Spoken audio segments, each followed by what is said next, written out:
Selamat pagi Sobat Kicau Mania, jumpa lagi di channel YouTube kita. Kali ini kita akan memperlihatkan glodok ya Sobat Kicau Mania, serta perkembangan anakan murai batu yang ada di glodok, tepatnya di belakang kita ini. Oke Sobat Kicau Mania, sebelum lanjut video jangan lupa di like, subscribe, dan share sebanyak mungkin. Oke Sobat Kicau, lanjut. Oke Sobat Kicau Mania, kita akan cek glodok ya. Kita akan memperlihatkan kepada kalian semua ya, apa fungsi glodok peta ini dan seperti apa kenyamanan di dalam glodok tersebut ya. Anakannya apakah sudah besar, kita lihat saja Sobat Kicau, langsung saja. Oke.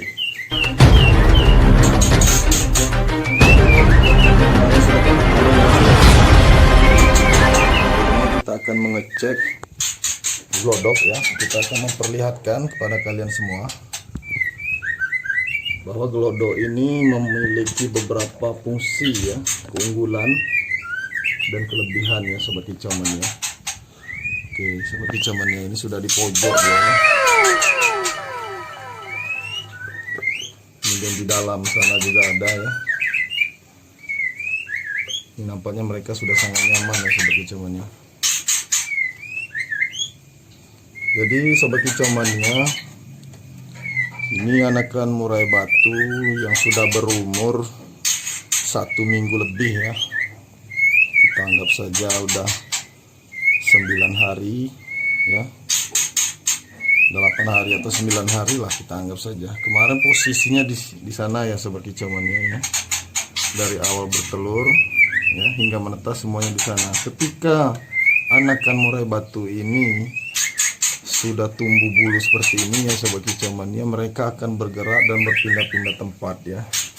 Jadi inilah fungsi glodok yang kita tampilkan ini ya. Cukup luas ya Sobat Kicau Mania, ini kamarnya ya, untuk menjaga kenyamanan, suhu udara ya, sirkulasi udaranya lancar Sobat Kicau Mania untuk di glodok ini.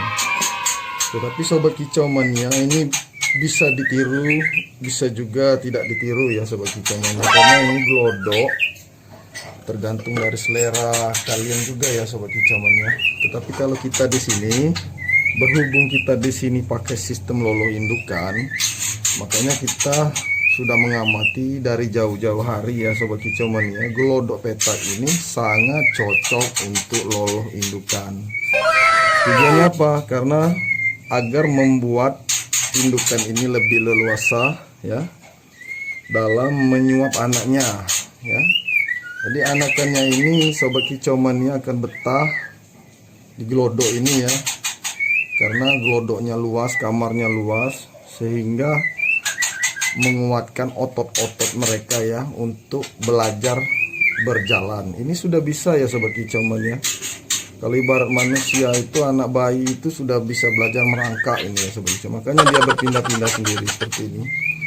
Ada yang di pojok sana ya Sobat Kicau Mania. Yang tiganya di sini ya kan, ini 1, 2, 3 Sobat Kicau Mania. Di sana ada 1, 4 ya, karena anakan ini netasnya 4. Kelihatannya Sobat Kicau Mania. Jadi buat Sobat Kicau Mania ya, kalau ingin sistem lolo induk boleh ditiru ini ya, karena glodok ini kan bermacam-macam Sobat Kicau Mania.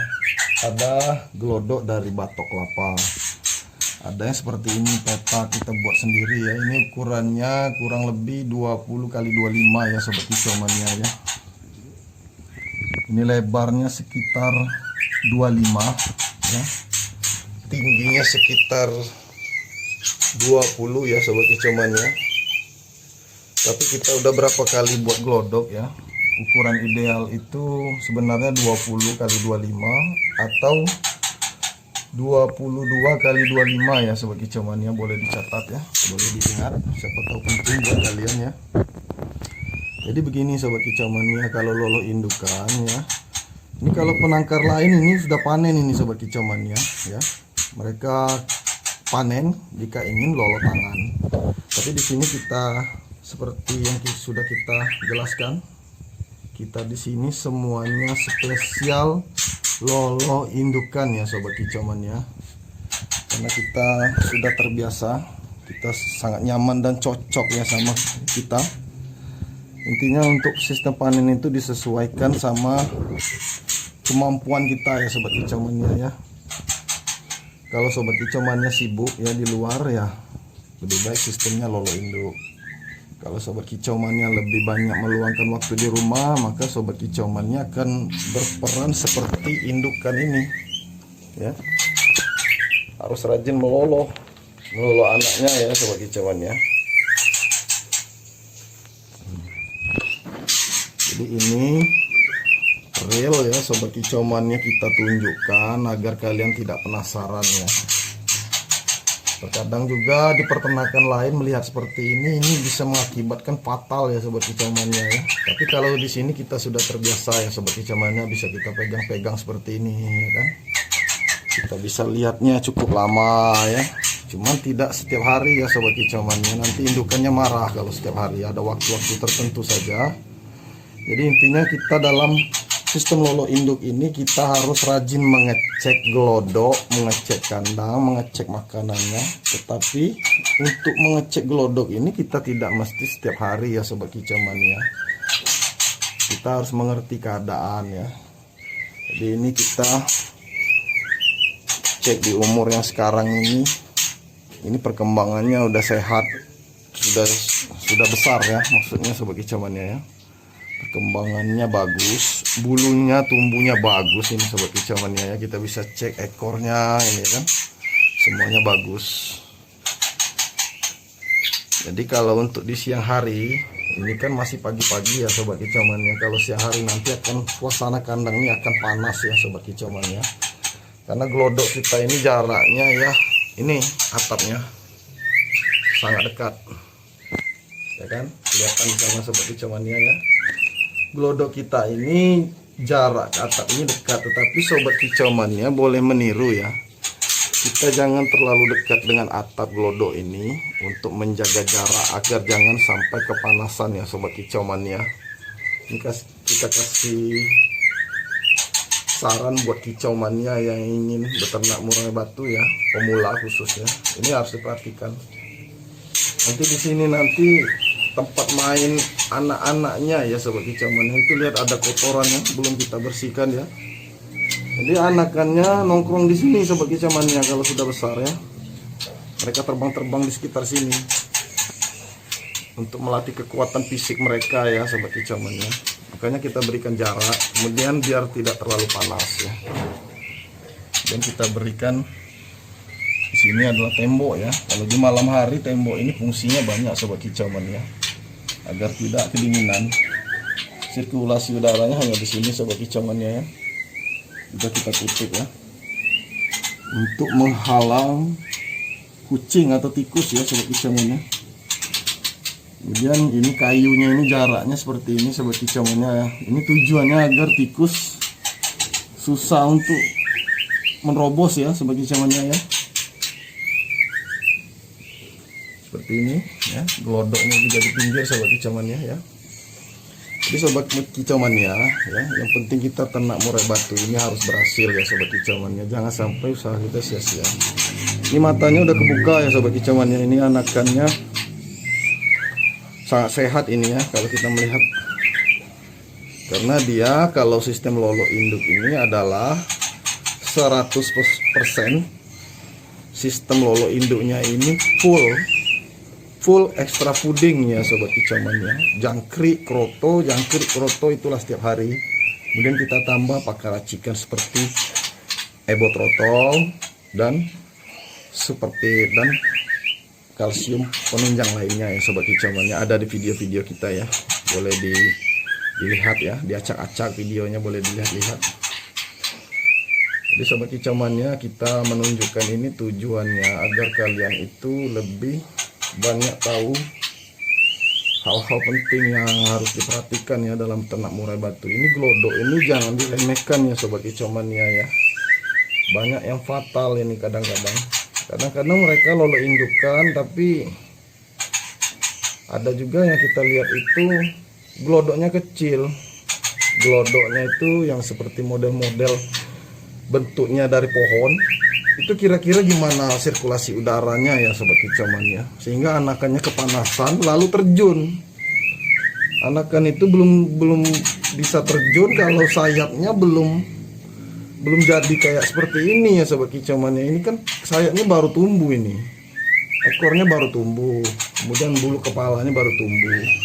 Mereka akan terjun glodok ketika sayapnya ini udah benar-benar jadi full ya.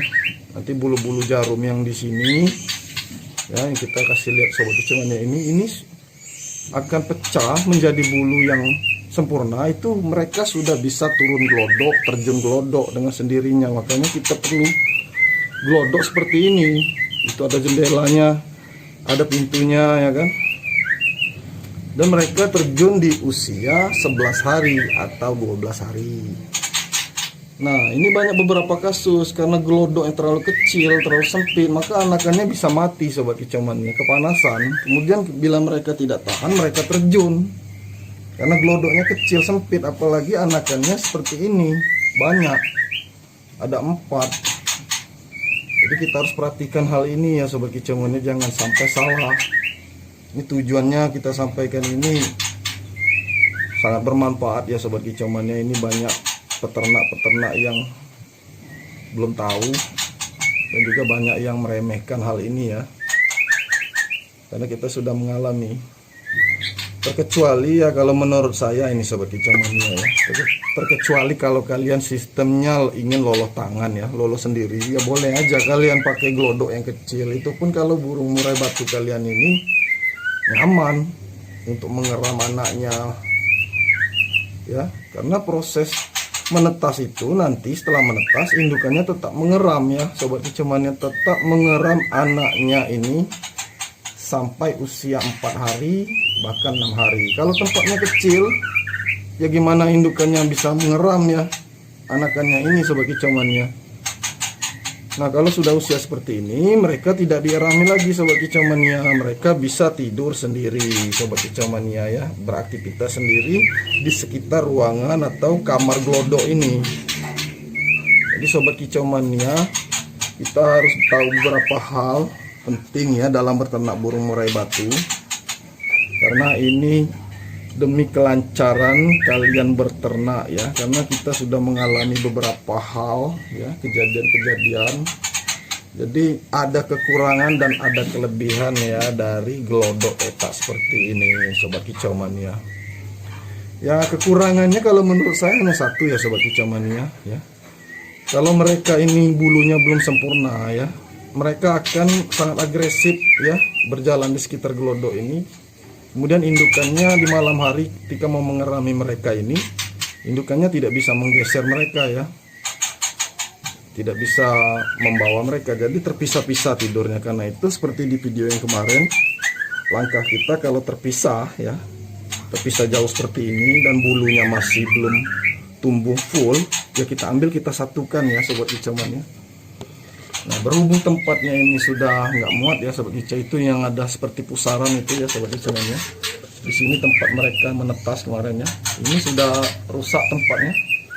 Bukan kita rusak, tapi memang sudah rusak oleh mereka ya. Tidurnya cukup lasak ya sobat kicauannya, ini sudah rusak, sudah tidak muat lagi di lubang pusaran itu ya, maka mereka berpindah-pindah seperti ini.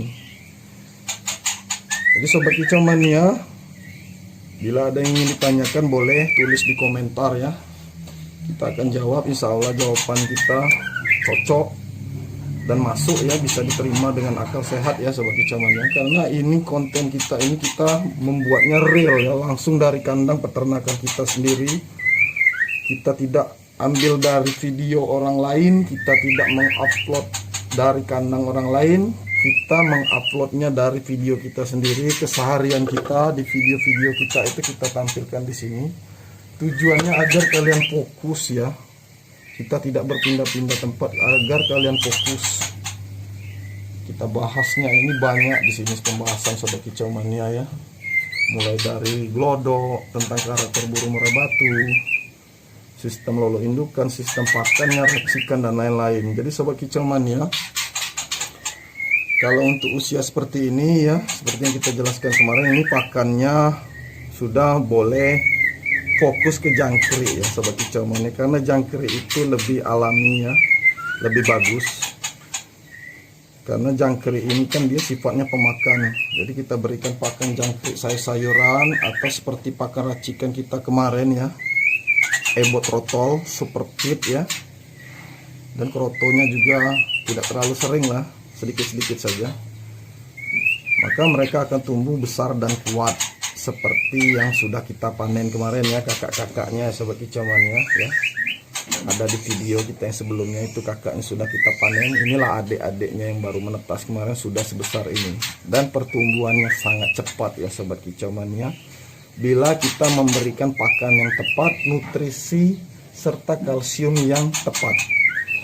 Oke sobat kicau mania, itu saja pembahasan kita kali ini. Semoga bermanfaat untuk kalian semua ya. Tetap semangat. Jangan lupa di like, subscribe, dan share sebanyak mungkin. Terima kasih. Salam kicau mania.